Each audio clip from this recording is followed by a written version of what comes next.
Yes! Welcome back! Good afternoon mga kabunso. This video is magluto na naman tayo ng adobong chicken mga kabunso dahil nakapagnakaw na naman ang kadaman nyo. Kaya mga kabunso, samahan nyo na ko in 3, 2, 1. So, nandito ako sa kusina ko and then ito yung niloto ko mga kabunso. Yan. So, kailangan siya maraming basal mga kabunso ang nilalagay ko ng adobo mga kabunso. Yan. So, ganyan tayo magluto is dapat marami siyang basal mga kabunso. And then, lagyan natin siya ng 7-up. 7-up ang ilagay natin dito mga kabunso. Hindi ito lagyan natin ng tubig. Yan. So, ganito lang, harky-harky. And then, ito yung ilagay natin. Ito yung pilpil har with pilpil aswad. And then, nandito yung chicken natin. Nakababad na ang aking chicken. So, ito yung chicken na lulutuin ko. Nakamarinate na siya mga kabunso. So, kailangan natin siyang lutuin ngayon dahil nakamarinate na ito ng isang oras dahil inaantay ko lang na maluto yung niluluto kong kanin para sa aking amo. Kaya mga kabunso, magluto na tayo. It's luto time mga kabunso. So, ganito. Pag once mga kabunso, naging brown na yun siya. Golden brown na siya. So, ilagay na natin yung pelpel. Yung pelpel har. So, ganyan na siya mga kabunso. So, kailangan na natin siya lagyan ng pelpel har. So, ito yung pelpel har is natapos na ito. Nilinisan ko, hinugasan ko na ito mga kabunso. Yan. So, ilagay na natin siya mga kabunso para maging kahang siya. So, ito. Yan. So, harky-harky lang.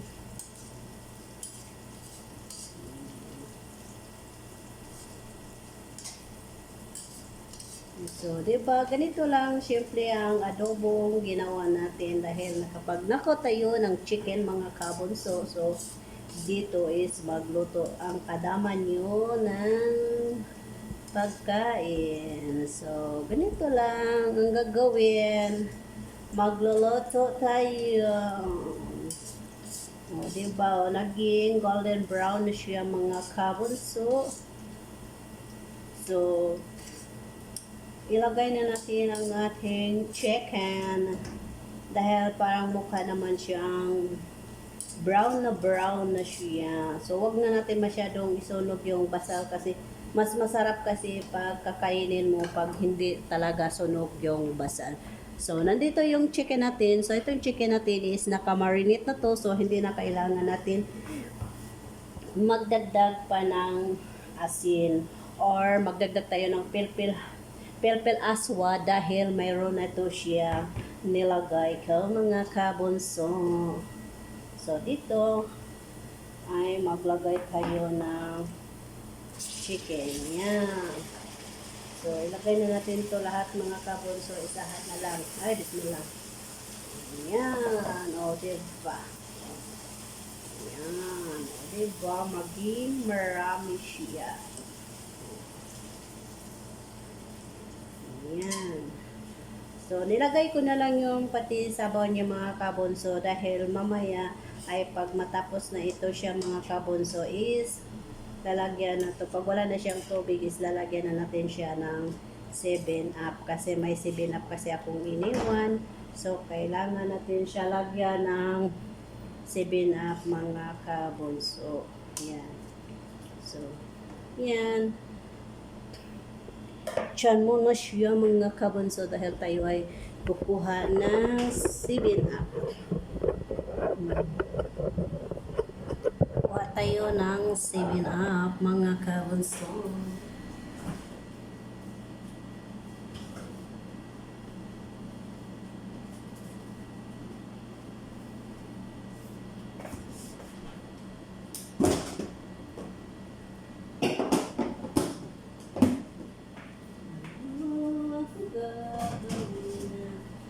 So, nandito ito yung 7-up natin mga kabunso. Ito yon ang ilagay natin sa ating adobong chicken.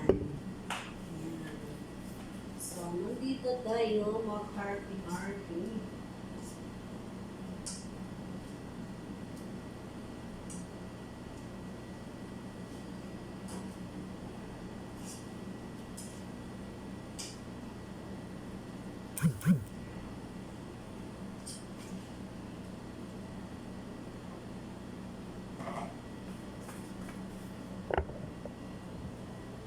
So, yan ang ating chicken mga kabunso.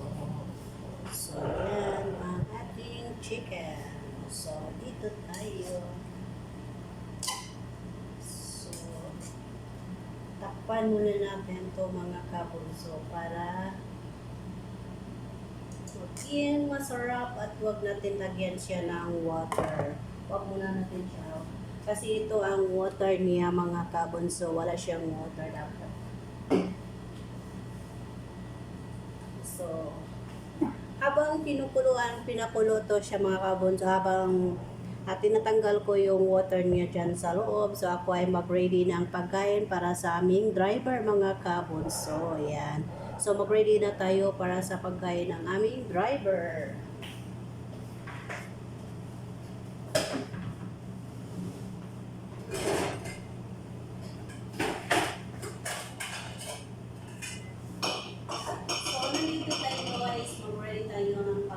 Sa driver mga kabunso. So, kailangan natin siyang lagyan ng pagkain mga kabunso. So, ito yung rice niya. So, rice namin is white rice. So, lagyan natin siya ng kanin. Yan ang rice ng driver namin.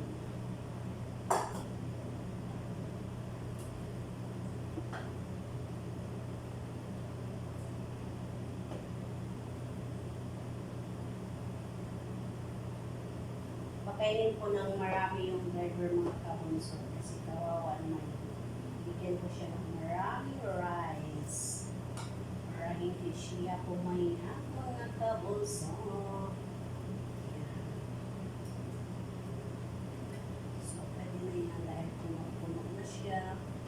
So, lagyan natin siya ng rice. So, dito yung rice niya.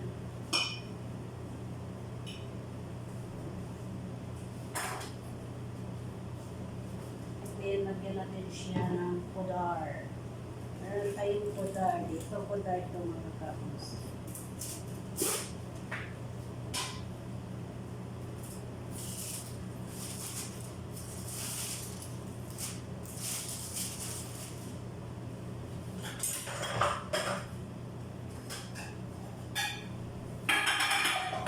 So, ito yung kodar ko mga kabunso. Yan, oh. Yan ang kodar ko na with chicken. Yan ang kodar ko na with chicken. May chicken ito mga kabunso. Yan, oh, chicken. Yan. Yan ang kodar ko mga kabunso. Ito yung pagkain natin na sa ating driver. Yan.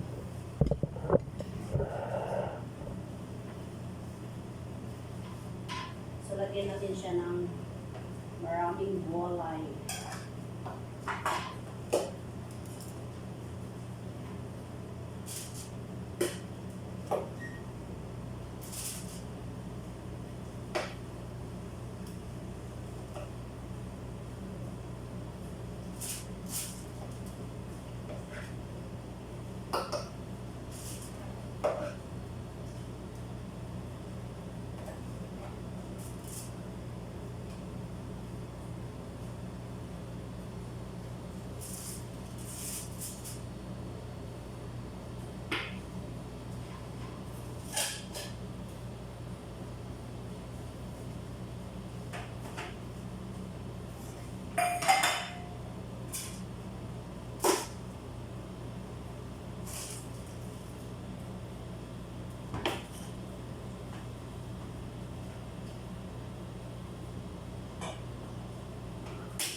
siya nilipat mga kabunso para maging madali. Wow. Para madali maluto mga kabunso, dapat nilipat mo siya.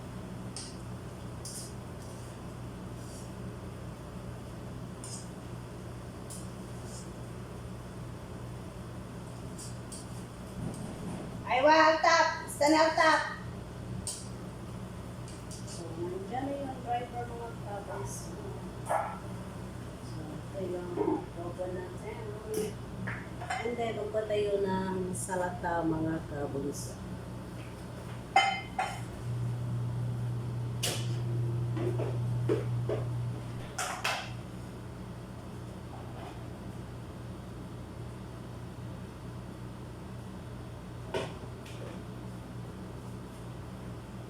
So, ito yung salata ng driver namin mga kabunso. Ito yung salata niya. So, tingnan niyo mga kabunso. So, ito yung rice niya mga kabunso. Ay, init. So, yan ang rice niya mga kabunso. And then, ito yung kudar niya. O, diba? Ang dami, o. Diba? Hindi na nagutom yung driver namin. Yan. So, yan. Takpan natin dahil tayo ay nandyan na kasi siya. So, kukunin na niya yan. Mga kabunso. Yan. So, yung niluto ko naman mga kabunso. Yan, o. Nagkulo-kulo na mga kabunso. Yan. O, diba? Ang sarap. Makatakam na takam na, o. Ayan.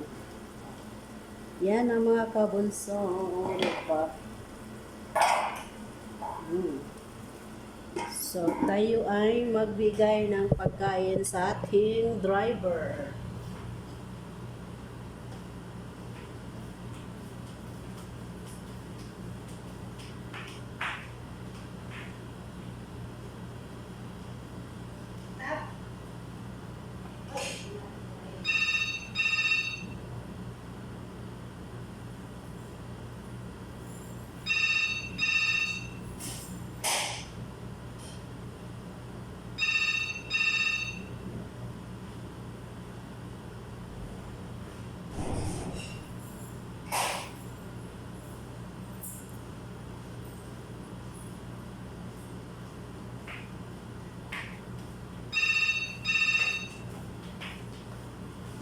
Hello? Okay, babe. Okay, babe. Ayun. Okay, kalam lang ulit. 3:30. Okay, tayo. Tayo. Ate Rio! Oh, so, nandito na yung i-check natin ang ating niloloto mga kabunso. Oh, wow! O, diba? Ang sarap. Sarap ng aking adobo. Yan. So, yan yung mga kabunso. Yan. Yan. Yan mga kabunso. So, marami pa yan siya mga tubig mga kabunso. So, mamaya pa yan natin lalagyan ng 7-Up para maging masarap ang lasa niya mga kabunso. Nandito na mga kabunso, ready na siya. And then, ilagay na natin yung purple barret mga kabunso para maging masarap na siya. Lalo, ilagay na natin mga kabunso. Oh, Stanipeng! Yan. So, lagay natin yung estimada makrat purple barret. Yan. What? Dula. Model po ko. Yan na lang. Uy, Stin. Uy. Yan. So, ganito na yung niluto ko mga kabunso. Yes, mga kabunso, tatapusin ko na ang video na ito dahil hindi pa siya tapos mga kabunso. Kaya mga kabunso, ingat, God bless and bye-bye. See you next video mga kabunso.